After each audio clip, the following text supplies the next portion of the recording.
탁월한 한 사람이 가족을 복되게 하며 가문을 영광스럽게 하기도 하고 민족을 살리기도 하고 나라를 부강하게 하기도 합니다. 이 성경을 통해서 보면은 요셉이 그러했고요, 그리고 모세가 그러했고 오늘 본문의 사무엘도 그러했습니다. 하나님께서는 이 탁월한 하나님의 사람 사무엘을 이 땅에 보내시기 전에 사무엘을 양육할 사람 한 사람을 먼저 훈련하셨습니다.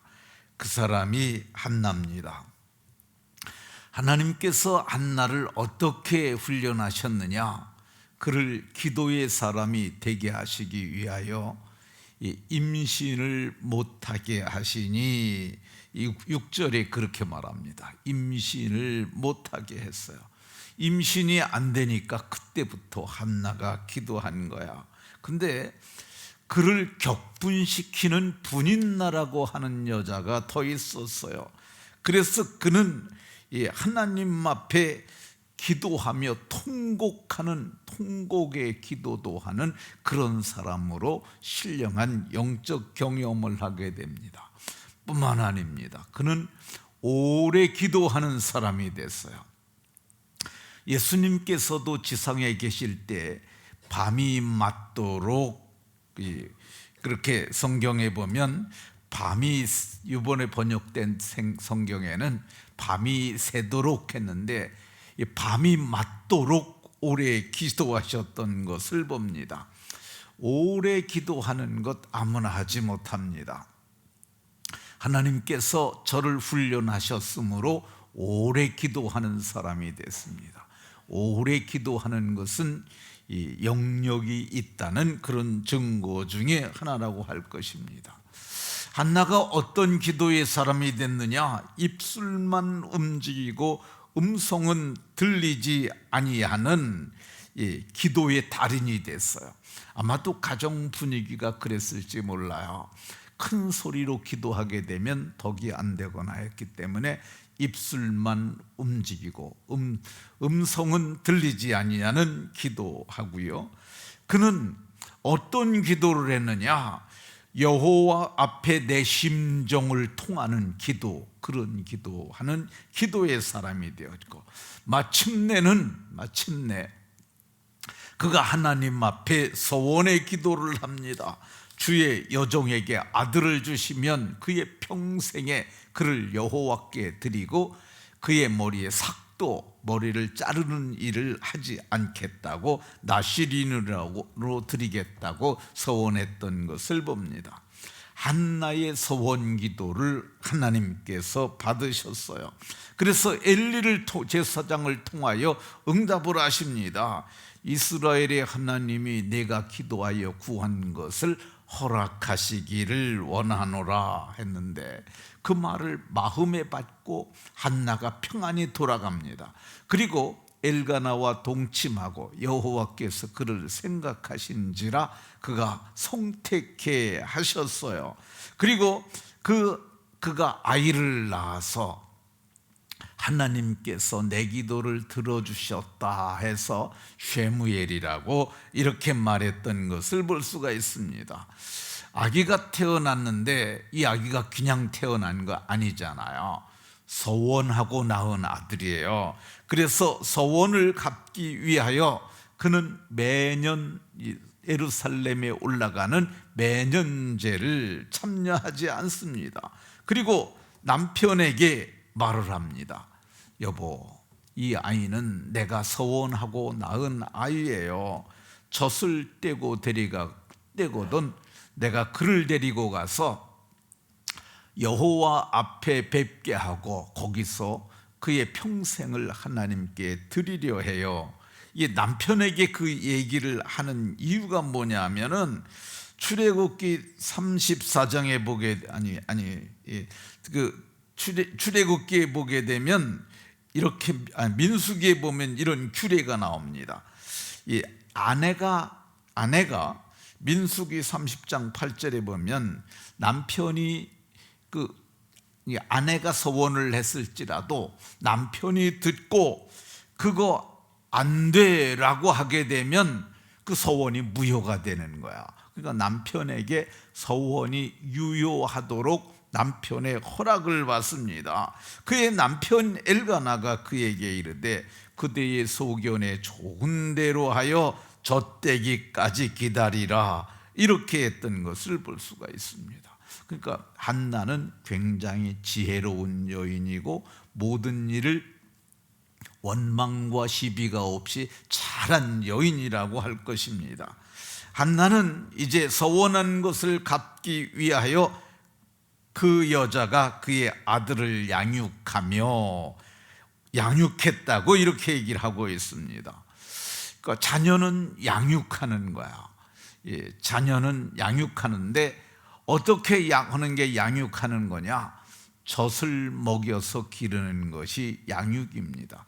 이게 양육이란 단어가 젖먹이다라는 뜻이야. 젖먹이다. 야나크라는 히브리어가 그게 뭘 얘기를 하느냐면 젖을 먹이는 것, 그걸 양육이라고 이렇게 합니다.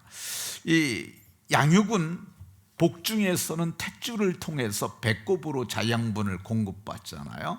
근데 이 양육은 이제 입으로 자양분을 공급받는 거죠. 이것이 그 양육의 아주 중요한 첫 번째 요소입니다. 요즘에는 이 젖먹이는 이것이 오감 활동인데, 요즘에는 오감 활동, 오감놀이, 오감 교육이라는 이런 것들을 많이 얘기를 해요. 근데 사실은 젖먹이는 것이 다 오감놀이고 오감 활동이고 오감 교육입니다. 왜 그러냐 하면은 이 오감 중에 첫 번째가 눈으로 보는 거야. 이 아기가 엄마를 보잖아요. 젖을 보잖아요. 그게 다 이게 교육이에요.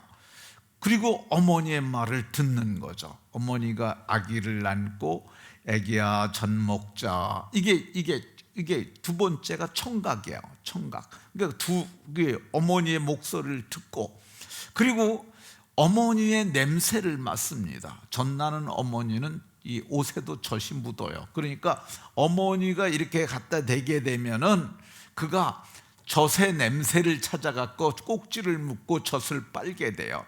그게 후각이죠. 예, 그리고 젖을 맛을 보면서 이거 미각을 느끼는 거야. 그리고 어머니의 젖을 더듬으면서 촉각을 느끼는 거죠. 손으로 그 촉각으로 어머니를 감지하게 되는 겁니다.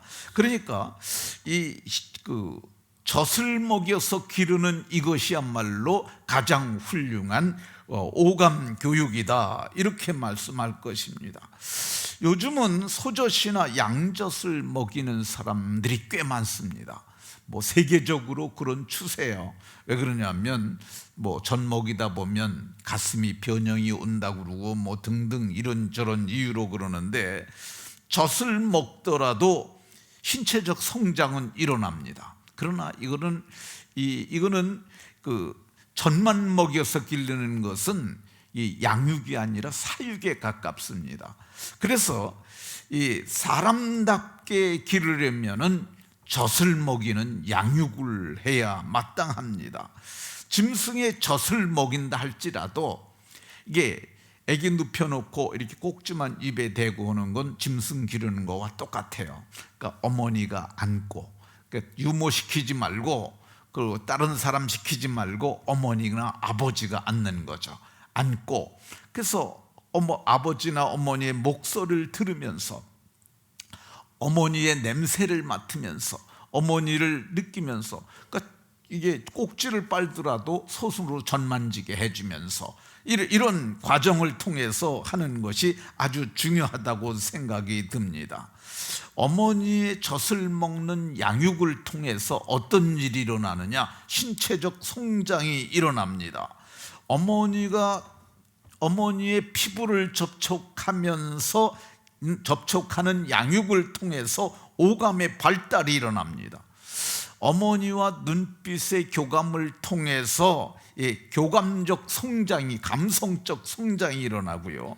어머니의 젖을 먹으면서 어머니의 목소리에는 좋은 감성이 들어있어요. 우리 목소리는 감정이 들어있잖아요.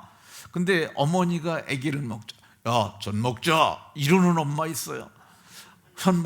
아기 젖 먹일 때 우리 아기 젖 먹을 시간이다, 젖 먹자, 이게 예쁘게 다정한, 그래서 정서적 성장이 일어나는 거죠.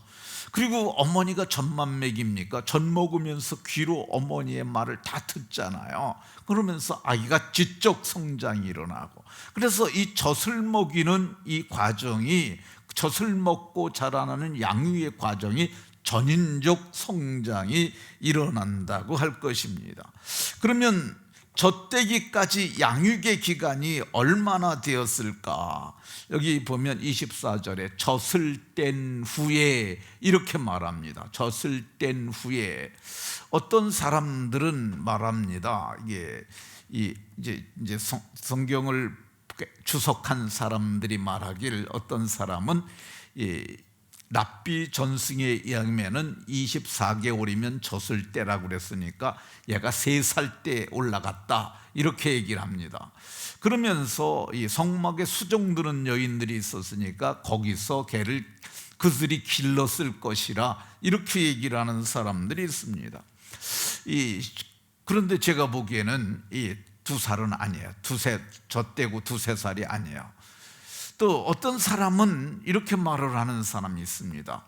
슈미트라고 하는 학자는 이게 젖을 떼고 그리고 갔으면은 2~3살이나 됐을 텐데, 그러면 오히려 그가 이 성막에서 수종드는 사람들에게 짐이 됐을 것 같으니까 이게 아니고 13살 돼서 기르다가 집에서 데리다 있다가 간 거다라고 얘기를 하는 사람들이 있는데, 저 그거 아니라고 봐요. 왜 그러냐면 히브리 사람들은 12살이면 성년식 합니다. 그러니까 이거 아니에요.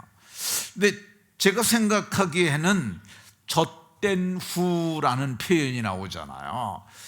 젖을 뗀 후에 바로 갔단 말이 없어요. 그러니까 제가 생각하기에는 한 만 5살, 우리로 본다면은 유치부 때 간 거죠. 유치부 때. 그러니까 유치부에서 이제 유년부로 넘어가기고, 오늘 유치부가 주관하잖아요. 이때 갔으리라고 보여집니다. 왜 유치부 때 갔다고 보느냐? 24절에 보면 그를 데리고 올라갈세, 이렇게 말합니다. 그를 데리고 올라가는 거예요. 근데 여기 성경을 잘 보면은 1장 1절에 그가 에브라임 산지 라마다 임서부빔에 에브라임 사람 엘가나라는 사람이 있었으나, 이렇게 얘기를 하고, 있었으니 이렇게 얘기를 합니다. 근데 이 라마다 임소빔이라는 지역이 어디냐면요, 그러니까 예루살렘에서 약 8km 올라가면 에브라임 라마다 임소빔이고요, 거기서 실로를 올라가는 게 약 24km 정도 된다고 얘기를 합니다. 근데 여기 보면 아이를 데리고 올라갔다고 그러잖아요. 업고 올라갔다고 쓰여 있지 않고, 그 2살짜리는 업고 가야지, 그렇잖아요. 안고 갔다고 표현하지 아니하고, 뭐 짐승에 태웠다고도 표현하지 않아요. 여기 보니까 24절 때 보세요. 데리고 올라갈세. 24절에 보면 데리고 올라갈세, 이렇게 얘기를 합니다. 데리고. 2살짜리 이게 데리고 올라갈 수 있겠어요? 안 됩니다. 3살짜리 되겠어요? 안 됩니다. 4살짜리 되긴 되지만은 아이가 엄청 힘들어할 겁니다. 그런데 5살 되면은, 우리 나이로 6살 되죠. 그러면은 쫓아가요. 6살이면 충분히 갑니다. 제가 시골에서 목회할 때 우리가 교회가 등산을 했어요. 등산. 그러니까 전교인 하면 한 60~70명 됐으니까 그때 올라갔는데, 그 산을 정해서 올라갔는데, 이게 우리 한은혜 전도사가 1등 했어요. 그때 초등학교 1학년 정도 됐는데 엄청 잘 올라가더라고요. 그게 1등을 했어요. 그러니까 제가 생각하기에 5살 정도는 가능하다고 생각이 되어집니다. 유대 지도자들이 쓴 마카비 가문에서 쓴 두 번째 책이라고 하는 유대 그런 책이 있어요. 근데 거기에서 보게 되면은 젖대는 시기를 3살 정도라 그렇게 얘기를 하는데, 근데 제가 생각하건대 5살 정도가 가장 적절한 시기였으리라고 생각이 듭니다. 근데 젖을 먹여서 기르면서, 근데 늘 젖만 먹고 있는 건 아니잖아요. 그러면 이제 젖을 먹으면서도 한 1년 되면은 걷기 시작을 하죠. 활동 반경이 넓어집니다. 어머니와 아버지의 삶을 보면서 배우는 거죠. 그 집안의 모든 사람과 교감이 일어나고 교통이 일어나기 시작합니다. 사무엘이 그러면 가장 확실하게 어려서부터 알았던 배웠던 게 뭘까? 저는 어려서부터 어머니가 기도하는 것을 보며 하나님을 배웠으리라고 생각이 들어요. 왜 그러냐 하면은 우리가 지금 사무엘상 1장 보잖아요. 2장에 보면 한나의 기도가 나와요. 성령의 감동으로 기도가 나온 여성이 한 기도가 첫 번째일 거예요. 아마 대단한 기도를 합니다. 근데 그게 한나의 그 기도 내용을 보면은요, 기도 내용을 보면 그 사람의 영적 상태, 영적 수준을 다 알 수 있어요. 그런데 한나의 기도를 보게 되면 어제 제가 얘기를 했잖아요. 그 훈련 기간이 14년 어간됐다고 그러잖아요. 14년 정도 이런 신앙적 훈련을 받게 되면 정말 뛰어난 하나님의 사람으로 세워질 수 있는 것이죠. 저는 이 한나가 이 아기를 낳은 후에도 계속 교육을 했었다고 생각을 합니다. 그러니까 아기를 갖고 있는 동안도 저는 교육을 했다고 생각이 들어요. 아기가 뱃속에 있는데 무슨 교육을 하느냐? 우리는 그것을 태교라고 합니다. 태교. 그러니까 세례 요한이 어머니의 뱃속 엘리사벳의 모태에 있을 때 마리아가 오는 것을 보고 마리아의 음성을 듣고 그 복중에 있는 세례 요한이 기쁨으로 뛰어놀았다고 그러거든요. 그래서 유대인들은 이 아기를 복중에 있을 때부터 교육을 한다고 그럽니다. 그러니까 한 유대의 어머니가 한 랍비를 찾아간 거예요. 아이를 몇 살부터 교육하면 좋겠습니까? 이렇게 물었더니 랍비가 아기가 몇 살입니까? 그랬더니 2살입니다. 그랬다고 그래요. 근데 랍비가 뭐라고 그랬느냐 하면 이미 2년이 늦었습니다 라고 했다는 거야. 그러니까 아이들의 교육이, 우리는 이 학교 가서 배우는 것만 교육이라고 생각하는데 엄마 뱃속에서부터 듣는 거야. 그러니까 사무엘이 내가 기도하기를 쉬는 죄를 결단코 범치 않겠다고, 기도하는 것을 죄라고 인식했던 사람은 한 사람밖에 없어요, 사무엘. 근데 사무엘이 그렇게 생각했던 이유가 뭐냐? 그게 어머니 뱃속에서부터 기도를 들으면서 자른 거야. 그러니까 사무엘은 평생 기도의 사람으로 그렇게 살았는데, 이 어머니가 아마도 그랬을 것 같아요. 아기를 엄마가 이렇게 봐주다가, 아기와 놀아주다가다 또 기도할 시간이 되면 사무엘아, 엄마가 하나님께 기도해야 할 시간이니까 혼자 놀아라 그러면서 아기 내려놓고 그 사무엘이 그걸 다 듣는 거죠. 그러면서 그가 이제 그 어머니의 말을 들으면서 하나님도 인식을, 하나님께 기도한다니까. 그리고 어머니가 아무도 없을 적에는 조금 떨어진 지근거리서 했을 거야. 그가 어머니의 기도 소리를 들으면서 그가 성장하는 거죠. 그러니까 한나가 그 아기를 내려놓고 엄마가 너하고 더 놀아주면 좋지만은 내가 기도하지 아니하면 하나님께 이게 죄가 된단다, 이렇게 아마 했을지도 몰라요. 그 서원 기도를 오늘 아들만 얘기를 하지만은 한나가 그런 기도 외에 내가 기도하기를 쉬는 죄를 아들을 내가 하나님께 나시린으로 드리면서 내가 기도하기를 쉬는 죄를 결탄코 범하지 않겠다는 그런 얘기를 아마도 들었을 것이라고 보여집니다. 그러니까 이 아이들의 발달 상황에 따라서 맞게 가르치는 것이 아주 적절하다고 생각이 되는데, 한나는 이제 사무엘이 2살, 3살이 되어질 때 이해력이 생길 적에 사무엘의 출생의 비밀을 얘기했을 것이라고 저는 생각이 듭니다. 그러니까 사무엘아, 네가 태어나게 된 것은 엄마가 이렇게 기도하다가 서원 기도를 하고 낳고, 내가 너를 하나님께 드리되 네 머리에 평생 삭도를 대지 않겠다고 서원하고 낳았단다. 그러니까 너는 젖을 떼면은 이제 실로라고 하는 곳에 있는 그 하나님의 집에 가서 거기 가서 살아야 한다, 이렇게 얘기를 했었으리라고 생각이 되어집니다. 그러니까 어릴지라도 자기 갈 길을 이해하고 있었던 것으로 저는 보여집니다. 왜 그러냐면 24절에 보면 여호와의 집에 나아갔는데 아기가 어리더라 그러거든요. 이거 13살 절대 아니고요. 그리고 여호와의 집에 나아갔는데 자기의 갈 길을 이해한 증거가 뭐냐면, 아이가 엄마와 떨어지면서 뭐 울고 불고 난리를 쳤다는 그런 게 이렇게 하나도 없어요. 이 아기가 내가 여기 있어야 할 것이라는 정확한 인지를 갖고 있었던 거예요. 그러니까 오늘 우리 어머니들이 어떻게 가르쳐야 하느냐, 아이들이 자기 정체가 어떤 존재인지, 그 아이덴티티라고 하는데 자기 정체성을 분명히 가르쳐야 해요.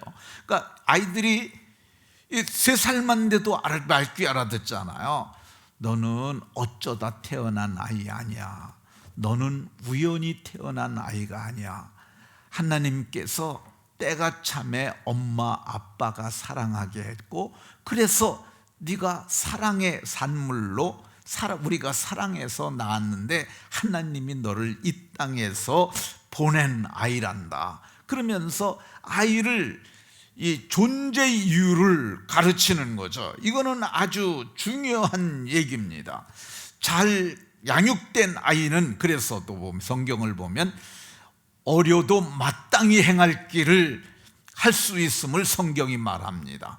이게 마땅히 행할 길을 아이에게 가르치라 그러는데, 이 아이라는 나르라는 단어가 굉장히 폭이 넓은 단어예요. 그러니까 이 복중에 있는 아기로부터 소년에 이르기까지 다 나르라는 단어를 씁니다. 그러니까 마땅히 행할 길을 아이에게 가르치는 거죠. 이 한나가 어려서부터 그렇게 가르쳤더니 실로의 여호와의 집에서도 울었다거나 보챘다거나 그런 거 하나도 없이 마땅히 행할 길을 했던 것을 봅니다. 말씀을 마치도록 하겠습니다. 우리의 자녀들도 우리가 잘 양육해야 합니다. 그러니까 애가 뭘 알아 이렇게 말하면 절대 안 되는 거야. 애가 엄마 뱃속에서부터도 인지할 수 있고, 그리고 그 아기가 태어나서부터 성장하는 그 2-3살까지 그 어간, 그것이 더 중요하다는 것을 알아야 합니다. 요즘에 학자들 간에는 아이들이 3살 이전에 배운 것이 그게 평생을 간다고 얘기를 하는 사람들이 있어요. 뇌의 기능이 그때 다 만들어진다는 거야. 그러니까 우리의 자녀 세대들을 잘 마땅히 행할 길을 잘 가르쳐서 자녀 세대를 복되게 하는 어미 세대, 아비 세대가 되시고 할미 세대, 할아비 세대가 돼서 신앙을 계승받도록 잘 전승해주는 부모 세대가 다 되시기를 예수 그리스도의 이름으로 축원합니다. 하나님, 이 새벽에 말씀을 통해서 주의 법을 알게 하시니 감사드립니다. 하나님, 젖대기까지 양육을 했더니 그 사무엘이